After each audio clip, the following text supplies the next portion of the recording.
Muy buenos días, queridos amigos, bienvenidos al canal de nuevo, bienvenidos a la historia, el origen del infierno, de los infiernos. Estamos ya por el capítulo 11, todavía estamos muy atrás en la historia de los infiernos, andamos por el siglo V, un poquito más, pero no mucho más, con los padres de la Iglesia. La pesadilla fue el anterior. El anterior del 10 fue el origen del infierno popular, en los siglos 1 y 3, el infierno judío-cristiano, el infierno en Grecia y Roma, del cual hice 2 capítulos, el infierno en la India, de nuevo la India, Egipto, Irán, voy hacia atrás ahora, África y América precolombina, el Hel y el chamanismo, el Seol, los etruscos, lo védico y Homero. Cada vez me interesa más esta historia de los infiernos para ir descubriendo nuestra capacidad creativa para someternos al dolor. Pronto, muy pronto, voy a hacer otro podcast que tiene que ver con esto, el origen del infierno, junto con el podcast de las ideologías, junto con uno nuevo que voy a hacer que se titula La naturaleza del mal, que va a ser una conjunción de la naturaleza pensante y ejecutora del mal usado desde el espíritu y desde la materia. Y no asustaros, porque esto es importante saberlo y verlo para conocerlo, para saber dónde estamos, qué hacemos, cómo nos involucramos, porque al final el ADN va memorizando pues mucho, y si somos o sois de los que creen en el karma, o la reencarnación, o la resurrección, o lo que queráis, y volvemos, al final el cúmulo es brutal. Y es importante empezar a entender la epigenética para poder dar nueva forma, nueva información y por lo tanto nueva expresividad a esos genes que son, yo diría, la fuerza superior total de nuestros hábitos y conductas. Dicho esto, nos preparamos. El infierno realista, el infierno eterno. Esto se puede también titular el infierno del rigor. Importante esto del rigor, porque el rigor es tan estricto, porque siempre nos lo impone alguien, que da un poquito de miedo.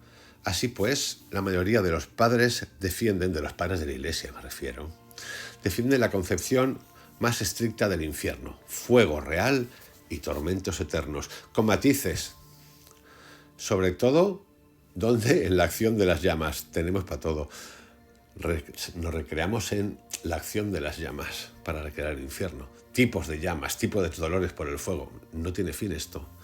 En el siglo III, San Cipriano acepta incluso la idea brutal de Tertuliano, en la que declara que parte de la felicidad de los elegidos consistirá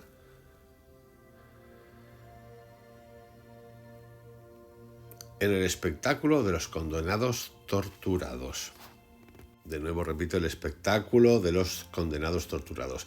Al vivir en una época de persecuciones de la que él mismo será una víctima, fue decapitado cerca de Cartago en el año 258, el infierno le permitía soñar con la venganza, aunque esta idea no estuviera muy de acuerdo con la doctrina cristiana. Según él, los mártires van inmediatamente al cielo, mientras que los cristianos que abjuran de su fe bajo la presión de las persecuciones expiarán su pecado en medio de los tormentos hasta el juicio final. Es decir, fijaros si... no sé cómo llamarlo. Yo iba a decir borderío. Fijaros si el autocastigo es brutal, que hasta se permite el lujo de decir que si te han detenido, imagínate, porque a los cristianos los persiguieron y le hicieron de todo. Si hasta tan perseguidos te están sometiendo a tortura para que tú digas lo contrario, imaginaros por un momento. Si tú dices que abjuras es decir, vale, reniego de mi fe, pues entonces te castigan. O sea, no tienes derecho, porque este señor lo dice. Es brutal, pero es que esto es importante. No tomarlo a risa, porque esto tiene unas consecuencias psicológicas brutales. Si no quieres sufrir ni pasar dolor, dices, pues ya no soy cristiano, ya no soy judío, lo que tú quieras, en este caso es el de los cristianos. Pues entonces también pecas, también pagas. Expiarán su pecado en medio de las tormentas hasta el juicio final. O sea, además de pecar, purgar, esperarte. Antes de ser salvados todos por Cristo. O sea, te detienen, te arrestan, te torturan, reniega para salvarte. Entonces te aparece el espíritu superior que además te condena por haber abjurado. ¿Tú cómo puedes abjurar de esto? Y encima, después de eso, que vas al infierno, supuesto infierno eterno, te tienes que esperar hasta que venga Cristo y te salve. No me diréis si la mente humana no tiene una capacidad increíblemente creativa para justificar el mal, pero esto es más que el mal. Esto es el autocastigo. Esto es el azote. El azote.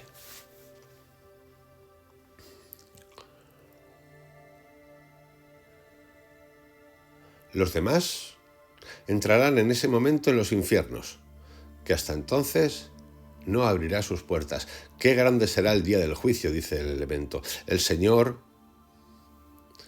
examinará a su pueblo, reconocerá con la precisión del conocimiento divino los méritos de cada uno, enviará a la gehenna a los culpables, condenará a nuestros perseguidores, a los ardores eternos y vengativos, y no pagará el salario de nuestra fe y de nuestra piedad. Fijaros, porque esto también es muy importante. Tenemos una persona, esto es importante para que lo podáis utilizar en todas las cosas que leemos de textos antiguos que tengan que ver con meditación, con yoga, con uso de la mente, con textos bíblicos, con textos antiguos, lo que os dé la gana. Es que lo decían aquellos antiguos. Importante. Esta es una persona que se arroga, se convierte en el interpretador, en el mediador, el que nos dice a todos nosotros, porque claro, en ese momento la gente éramos analfabeta, no había educación, no sabíamos leer ni escribir, pocos, y que él decide y dice lo que Dios, vamos a llamarlo Dios, va a hacer con todo en nosotros. O sea, es como si él solo hablara con Dios. Pero es que esto, que parece una jaimitada, hoy nos podemos reír, eso existe hoy en día. Pero existen las religiones, existen los centros de meditación, existen las filosofías yógicas, existe la política, existe la economía.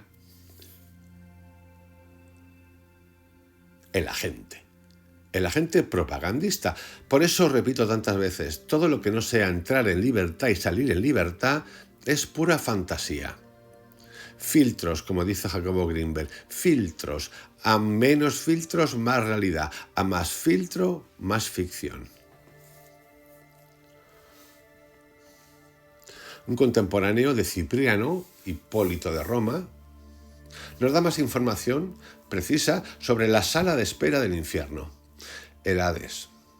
Hipólito es un personaje curioso, de origen griego, que elabora una doctrina salpicada de excentricidades heréticas. Fue elegido antipapa tras unas maniobras nada claras y fue jefe de un grupo cismático, es decir, que se separa, que crea cisma, ruptura, durante muchos años. A pesar de todo, fue canonizado a causa de su martirio. Escribió mucho, pero subsiste muy poco de su obra y se pone en tela de juicio la paternidad de muchas de sus obras.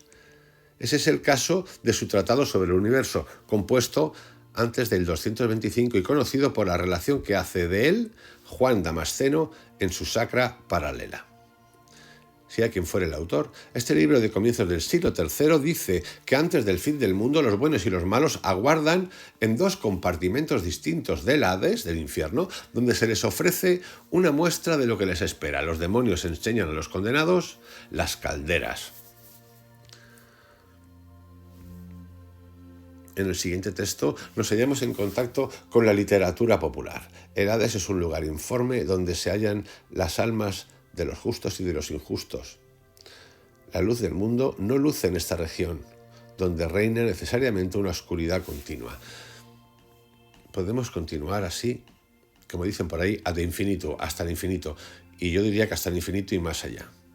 Casi todos los padres de la Iglesia del siglo IV están de acuerdo en un punto. El infierno no comenzará con todo su rigor hasta el juicio final.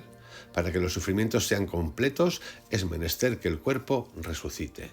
Así lo afirma Atanasio, quien, por lo demás, vuelve a afirmar que el alma de Cristo fue a predicar a los infiernos. San Cirilo de Jerusalén piensa lo mismo y su homónimo, Cirilo de Alejandría, considera que este hecho es una evidencia, puesto que el juez del universo no ha descendido aún del cielo y que la resurrección aún no ha tenido lugar.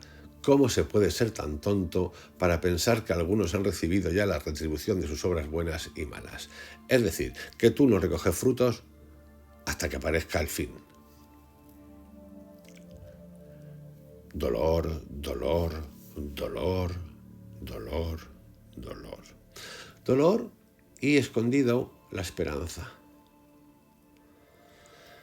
Se establece a la vez una especie de consenso en lo que atañe al fuego del infierno, a pesar de algunos titubeos completamente normales en un tema tan misterioso. Ese fuego actúa sobre el cuerpo y sobre el alma, no tiene necesidad de combustible, reconstituye el cuerpo al mismo tiempo que lo consume. Es un fuego material, pero de naturaleza diferente al fuego terrestre. A comienzo del siglo IV, Lactancio, un retórico africano convertido, escribe que el fuego infernal es puro, quema sin humo, fluye como el agua, no se eleva, se nutre de los condenados al mismo tiempo que lo reconstituye. Ya os digo y os anuncio que muchos de los exégetas de los textos bíblicos, exégetas son los que interpretan, no tener duda de que van a intentar o intentan, no es que van a intentar que estén intentando, esto ha ocurrido ya hace cientos y cientos de siglos, de años y de siglos, a decirnos, no, amigos, vosotros no entendéis, eso en realidad no se refiere al infierno. Lo que significa, daros la vuelta. Sí que hay textos complejos, expresados como mejor se supo, secretos. Acordaros del último audio, o un audio que tendréis más adelante, de Jacobo Greenberg, en el que da 4 pautas en las que dice, si alguien, para llegar a la iluminación, si alguien os oculta, os esconde, os pide secreto, ahí no está la iluminación. Pues eso es lo mismo. Los dos grandes obispos y amigos capadocios, Basilio de Cesarea y Gregorio Nacianceno, sutiles letrados e impregnados de la cultura clásica significa Grecia-Roma, latín-griego, establecen la doble naturaleza corporal y espiritual de las penas infernales que roen eternamente el cuerpo y el alma. Vamos, que te dan por todas partes, derecha e izquierda, no tenemos escapatoria. Esto es importante que lo entendamos, ¿por qué? Porque estamos en el siglo IV o III. Esto del cuerpo-alma es lo que la Iglesia va a utilizar muchísimo, la Iglesia y todas las iglesias. Bueno, tenéis a los musulmanes que dicen, mata, mata, mata, ¿qué te espera? Y el primo con las chicas, más o menos, lo hago en plan cómico, pero es que no se me ocurre otra cosa más cómica y sarcástica, porque de verdad pensar que eso es así me da un poco la risa. Pero es que los tarambanas estos están así.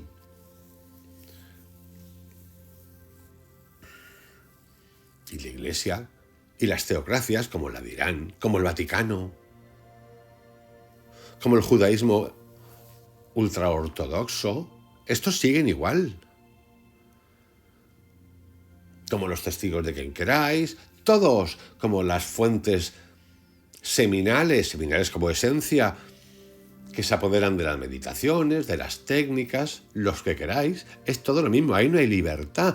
Jacobo también, en ese audio-vídeo que veréis que se titula El presente, habla también de que toda iluminación que acabe en un monasterio o en un celibato,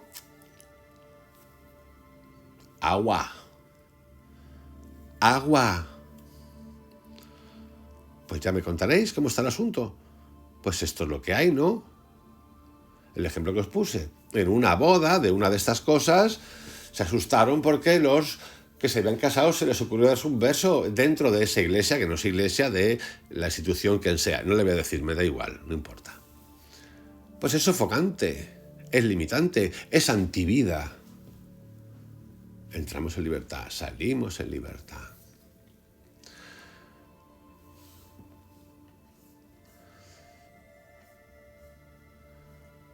Vamos ahora a un autor que se llama Juan Crisóstomo. Casi por la misma época, San Juan Crisóstomo, veréis que además de amantes del infierno son santos, desarrolla una idea en sus sermones de Antioquía y de Constantinopla. En una homilía sobre San Mateo intenta persuadir a su auditorio popular: estar separado de Dios, dice, es infinitamente más doloroso que el sufrimiento del fuego, algo que a los fieles les cuesta mucho aceptar. Cuando alguien es condenado al fuego, pierde, por supuesto, el reino, y este es el mayor castigo. Ya sé que muchos tiemblan ante el solo nombre de la gehenna, el infierno, pero para mí la pérdida de esta gloria superior es mucho más terrible que los tormentos de la gehenna. La gehenna es una cosa intolerable, es un castigo temible, pero aunque nos amenazaran con 1000 gehennas, no sería nada en comparación con la pérdida de esta gloria destinada a hacernos eternamente felices. Qué suplicio ser un objeto que repulsa para Cristo, oír de su boca: no te conozco, no sé quién eres. En otro pasaje del mismo sermón, San Juan Crisóstomo expone las ideas ya comunes sobre el infierno. El fragmento tiene un valor de prototipo. Dice así: miles y miles de predicadores lo tomarán al pie de la letra o lo adaptarán en sus sermones de Cuaresma hasta comienzos del siglo XX. Fijaros lo que os he contado antes. La cosa es que se utilizan estos textos del año la castaña y se llevan hasta el siglo XX.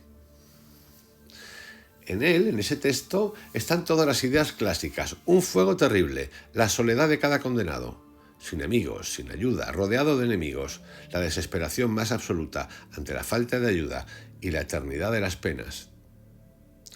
Fijaros que siempre ocurre, todo el tiempo, que es a través de la religión, también de las escuelas de meditación adaptadas hoy en día y readaptadas, que son evangelizadores, que son propagandistas, que es a las personas con más necesidad y carencias a las que se capta. Esto no quiere decir que no se capte también a los que están, vamos a decir, educados, formados, cultivados, porque visto lo visto, el estado del mundo, no sé yo quién está cultivado o no, porque mucho listo, incluidos los de Harvard, pero al final el mundo es un caos importante. Menos mal que están los listos, que saben leer y escribir y algo de ciencia. Pero sí se repite, porque es en ese fundamento de la desesperanza donde uno encuentra el abono perfecto para captar y para donar y para hacerse sectario. Sí. Mirar, no, nada más que mirar. Eso es un pilar del poder como no amor. El poder no es amor. Dice así el texto: abismo inmenso de las más ardientes llamas, donde se ve el fuego arremolinarse y girar en torno a sí como un monstruo furioso. Nadie para defenderos, nadie para salvaros. Ya no veréis más el dulce y sereno rostro del Salvador. Lo mismo que en las mazmorras los infelices condenados ya no ven a los amigos, sino solo a los sayones que los mandan. Así será el infierno para nosotros. Pero ojo, nuestra suerte será más lamentable aún. En la tierra nos es posible al menos recurrir al emperador, suplicarle y obtener así la libertad de un condenado. En el infierno eso será imposible. Allí se acabó el perdón.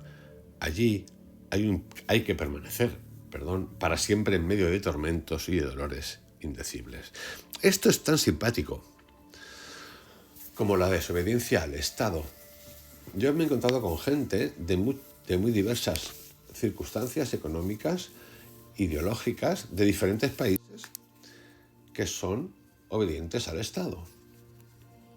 Y claro, el Estado es un poder al que se llega a través de negociar con otros poderes. Por lo tanto, mi esencia, lo que todos, igual que las religiones y tantas otras cosas, es dudar del Estado. Sí, así lo creo yo. De todos los estados. De los comunistas, de los populistas, de los tiránicos, de los genocidas, de las teocracias, incluso y sobre todo hoy en día también de las democracias, más allá de que estén mejor que otros países. Es más o menos así. Esto de patria y muerte, le podéis decir que sacan una piruleta con ella. conviertan en caramelo. Porque es increíble hasta qué punto nos han comido la cabeza. Dicho así, seguimos. Así pues el infierno es eterno. Juan Crisóstomo no lo duda, pero se da cuenta de la objeción que plantea esta tesis de la eternidad. Hay una desproporción entre la falta limitada en el tiempo y la pena ilimitada en el tiempo. Basándose en la justicia terrestre, ofrece la analogía siguiente. Por ciertos delitos cometidos en un instante se condena a prisión perpetua, es decir, para el resto de la existencia. Pero en el más allá, la vida no termina. Por lo tanto, la pena a perpetuidad es la pena eterna. Por otra parte, y esto asombra aún más a su auditorio popular, si el infierno tuviera un final, algún día nos encontraríamos con los más abyectos criminales y quizá con el mismo diablo. Esa sería una situación impensable e inmensamente injusta. San Juan Crisóstomo lleva a cabo una rigurosa selección a la entrada del paraíso, plenamente de acuerdo con el sentimiento general de los fieles. Los paganos quedan sistemáticamente rechazados. Los paganos son los que no tienen ideología cristiana. Esto existe hoy en día. Para los musulmanes, odio o eliminar a los judíos. Y sí, bueno, estos musulmanes islámicos tienen odio para eliminar a todos, sinceramente, porque no se queda uno sin cabeza, nunca mejor dicho. Torres Gemelas, Alemania, Hebdo, lo que quieras. Pero esto existe. Ahí no hay universalidad. Hay principio de universidad arriba, pero arriba en las élites, pero abajo en el populacho, que son los que fundamentan, lo siento, toda esta causa, los que donan, dan dinero, todas esas cosas. No, porque la misma institución fomenta el enemigo. Fomenta el enemigo.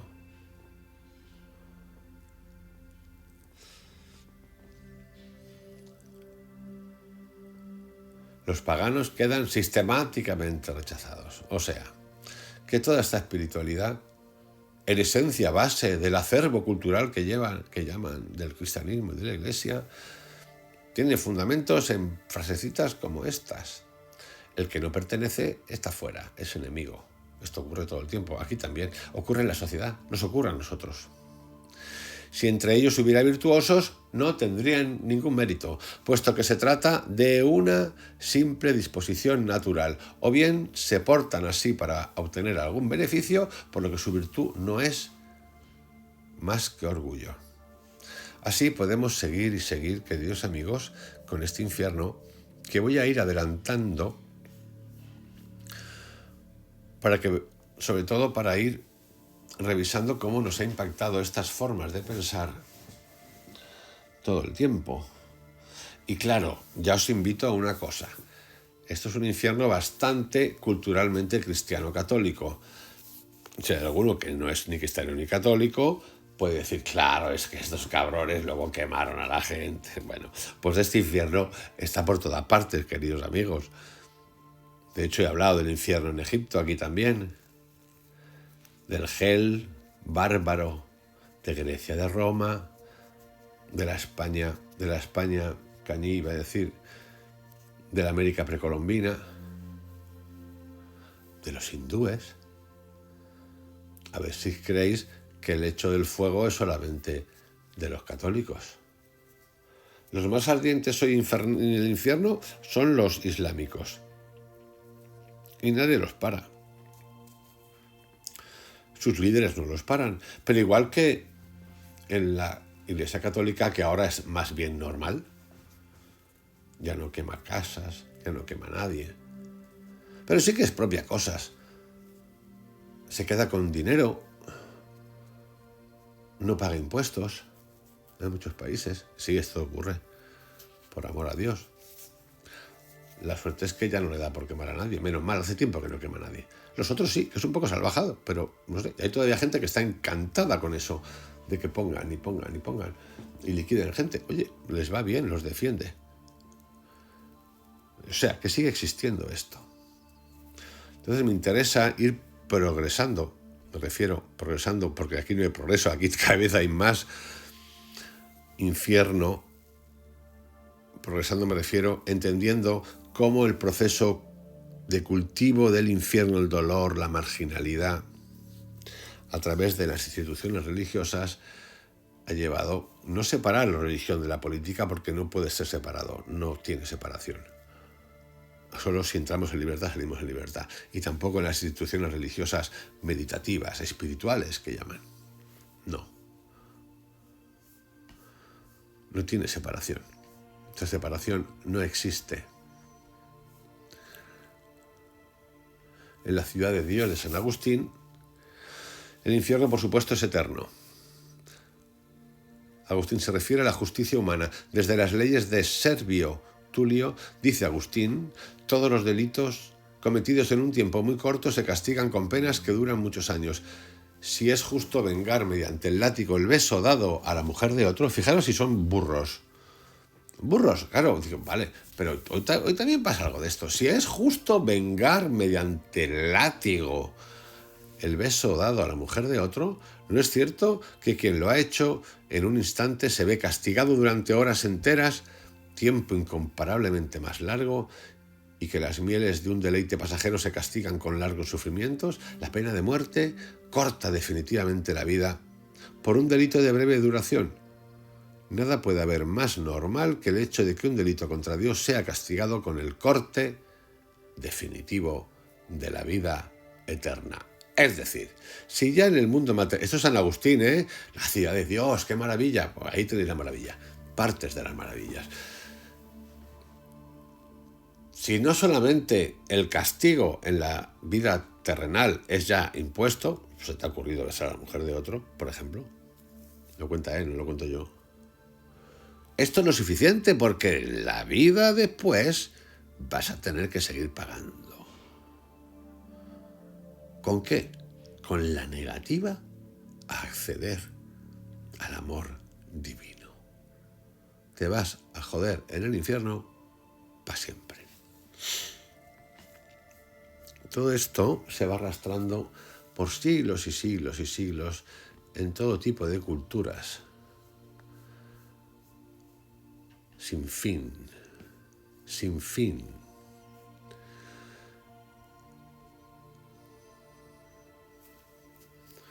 Los padres de la Iglesia, para hablar del infierno, luchan ante un problema insoluble. A los símbolos bíblicos, ellos añaden los suyos, inspirados en conceptos filosóficos griegos, mientras que los fieles y los predicadores añaden los suyos a las imágenes bíblicas. De este modo se elabora un gigantesco complejo penitenciario del más allá.